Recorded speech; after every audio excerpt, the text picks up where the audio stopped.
ನನ್ನ ಸ್ನೇಹಿತರೆ, welcome for the spoken Kannada development series. ನಾನು ನಿಮ್ಮ ಡಾಕ್ಟರ್ ರಜನಿ ರಾವ್, ನಿಮ್ಮ ಫ್ರೆಂಡ್ ಹಾಗೂ ಕೋಚ್. ಅಂಡ್ ಇವತ್ತಿನ ಸಂಚಿಕೆಯಲ್ಲಿ ನಾವು ಏನು ಕಲಿತಾ ಇದ್ದೀವಿ ಅಂದರೆ ಸ್ಪೋಕನ್ ಕನ್ನಡ ಡೆವಲಪ್ಮೆಂಟ್. ಇದನ್ನ ನಾವು ಕ್ಲಾಸ್ನಲ್ಲಿ ಇಂಟ್ರೊಡ್ಯೂಸ್ ಮಾಡಬೇಕಾದ್ರೆ ಇದನ್ನ ನಾವು ಒಂದು ಟಾಪಿಕ್ ಮೂಲಕ ಮಾಡಿದಾಗ ಮಕ್ಕಳಿಗೆ ಕಲಿಯೋದಕ್ಕೆ ತುಂಬಾ ಸುಲಭ ಆಗುತ್ತೆ. ಇಲ್ಲಿ ಒಂದು ಉದಾಹರಣೆಯನ್ನು ಕೂಡ ನಾನು ನಿಮಗೆ ಕೊಡ್ತೀನಿ. ಉದಾಹರಣೆ ಯಾವುದು ಅಂದ್ರೆ ಪ್ರಾಣಿಗಳು. ಸೊ ಈ ಪ್ರಾಣಿಗಳ ಬಗ್ಗೆ ನಮ್ಮ ಮಕ್ಕಳು ಮಾತಾಡಬೇಕು ಅಂದ್ರೆ ಅದಕ್ಕಿಂತ ಮುಂಚೆ ನಮ್ಮ ಮಕ್ಕಳಿಗೆ ನಾವು ಒಂದು ಪ್ರಿಪರೇಟರಿ ವರ್ಕ್ ಅಥವಾ ಪ್ರಿಪರೇಷನ್ ವರ್ಕ್ ಕೊಡಬೇಕು.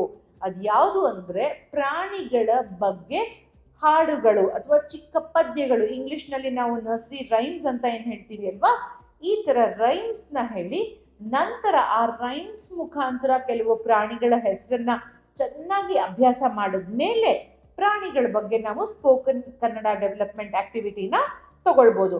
ಸೊ ಇಲ್ಲಿ ಎಕ್ಸಾಂಪಲ್, ಇವತ್ತು ನಾನು ಕೆಲವು ಪ್ರಾಣಿಗಳ ಹೆಸರನ್ನ ಇಂಟ್ರೊಡ್ಯೂಸ್ ಮಾಡ್ತಾ ಇದ್ದೀನಿ. ಅದಕ್ಕೂ ಮುಂಚೆ ಈ ರೈಮ್ನ ನಾವೆಲ್ಲ ಇಂಟ್ರೊಡ್ಯೂಸ್ ಮಾಡ್ಬೋದು. ಯಾವುದು ಅಂದ್ರೆ ಕೊಕ್ಕೊ ಕೋಳಿ.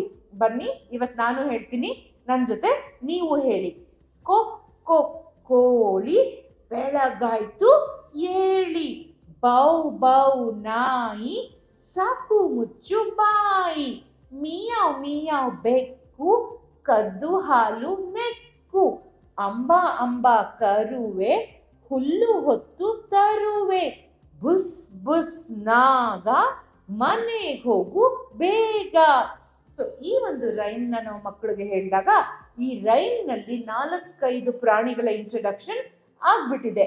ನಂತರ ನಾವೇನ್ ಮಾಡ್ಬೇಕು ಅಂದ್ರೆ ಆ ಪ್ರಾಣಿಗಳ ಒಂದು ಚಾರ್ಟ್ನ ನಾವು ಕ್ಲಾಸ್ ರೂಮ್ ನಲ್ಲಿ ಮಾಡ್ಕೊಳ್ಬೇಕು. ಮಕ್ಕಳಿಗೆ ಒಂದೊಂದಾಗಿ ಆ ಪ್ರಾಣಿಗಳ ಹೆಸರನ್ನ ನಾವು ಹೇಳ್ಕೊಟ್ಟು ಅದನ್ನ ನಾವು ಇಂಗ್ಲಿಷ್ ನಲ್ಲಿ ಏನಂತ ಕರಿತೀವಿ ಅಂತ ಕೂಡ ಐಡೆಂಟಿಫಿಕೇಶನ್ಗೆ ಹೇಳ್ಕೊಡ್ಬೋದು. ಫಾರ್ ಎಕ್ಸಾಂಪಲ್ ಹಸು. ಸೊ ಹಸುನ ನಾವು ಇಂಗ್ಲಿಷ್ ನಲ್ಲಿ ಕೌ ಅಂತ ಹೇಳ್ತೀವಿ. ಇದನ್ನ ಕೂಡ ನಾವು ಹೇಳ್ಕೊಡ್ಬೇಕು. ಸೊ ಇದು ಹಸು. ಇದನ್ನ ಸ್ಪಷ್ಟವಾಗಿ ಉಚ್ಚಾರಣೆ ಮಾಡೋ ಹಾಗೆ ಮಕ್ಕಳನ್ನ ನಾವು ಎನ್ಕರೇಜ್ ಮಾಡಬೇಕು. ಹಾಗೆ ಒಂದೊಂದಾಗಿ ಎಲ್ಲ ಪ್ರಾಣಿಗಳನ್ನು ಇಂಟ್ರೊಡ್ಯೂಸ್ ಮಾಡಬೇಕು. ಇನ್ನೂ ಹಲವಾರು ರೈಮ್ಸ್ನ ಈ ಹಂತದಲ್ಲಿ ನಾವು ಹೇಳ್ತಾ ಹೋಗ್ಬೋದು. ಫಾರ್ ಎಕ್ಸಾಂಪಲ್ ಇಲ್ಲಿ ಅಳಿಲೆ ಅಳಿಲೆ ಅಂತ ಇದೆ. ಇದೇ ರೀತಿಯಾಗಿ ಇನ್ನು ಹಲವಾರು ರೈಮ್ಸ್ ಯಾವುದ್ರಲ್ಲಿ ಪ್ರಾಣಿಗಳ ಹೆಸರಿರುತ್ತೋ ಅದನ್ನ ಹೇಳ್ತಾ ಹೋಗಿ ಮಕ್ಕಳಿಗೆ ಈ ಪ್ರಾಣಿಗಳನ್ನೆಲ್ಲ ಚೆನ್ನಾಗಿ ಗುರುತಿಸಕ್ಕೆ ಬಂದ ನಂತರ ಮಕ್ಕಳನ್ನ ಕರೆದು ಈ ಪ್ರಾಣಿ ಬಗ್ಗೆ ಒಂದು ಸೆಂಟೆನ್ಸ್ ನ ಮಾಡೋದಕ್ಕೆ ಹೇಳಬೇಕು. ಫಾರ್ ಎಕ್ಸಾಂಪಲ್ ಮಕ್ಕಳು ಬಂದು ಈ ಪ್ರಾಣಿನ ಐಡೆಂಟಿಫೈ ಮಾಡ್ತಾರೆ. ಇದು ಒಂದು ಹಸು. ಹಸು ನಮಗೆ ಹಾಲು ಕೊಡುತ್ತೆ. ಅಥವಾ ಹಸು ಒಂದು ಪ್ರಾಣಿ, ನನಗೆ ಹಸು ಅಂದ್ರೆ ತುಂಬಾ ಇಷ್ಟ, ಹಸು ಜೊತೆ ಕರುನು ಬರುತ್ತೆ. ಸೊ ಹೀಗೆ ಸಾಮಾನ್ಯವಾದ ತುಂಬಾ ಸಿಂಪಲ್ ವಾಕ್ಯಗಳನ್ನ ಮಾಡೋದಕ್ಕೆ ನೀವು ಎನ್ಕರೇಜ್ ಮಾಡಬೇಕು.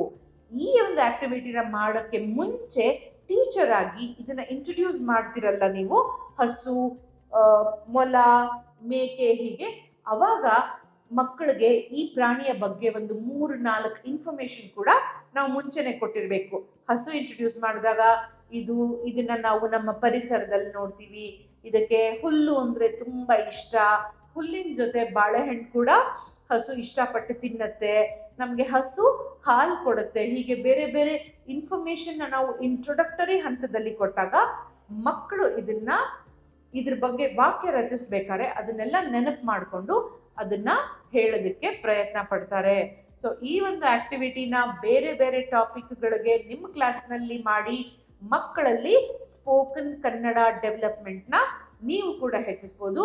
ಈ ವಿಡಿಯೋನ ಕನ್ನಡ ಯಾರು ಕಲಿಬೇಕು ಅಂತ ಇದ್ದಾರೆ, ಯಾರು ಪಾಠ ಹೇಳ್ಕೊಡ್ಬೇಕು ಅಂತ ಇದ್ದಾರೆ ಅವ್ರ ಜೊತೆ ಎಲ್ಲ ಶೇರ್ ಮಾಡಿ. ಮುಂದಿನ ಸಂಚಿಕೆಯಲ್ಲಿ ನಾನು ನಿಮ್ಮನ್ನ ಭೇಟಿ ಮಾಡ್ತೀನಿ.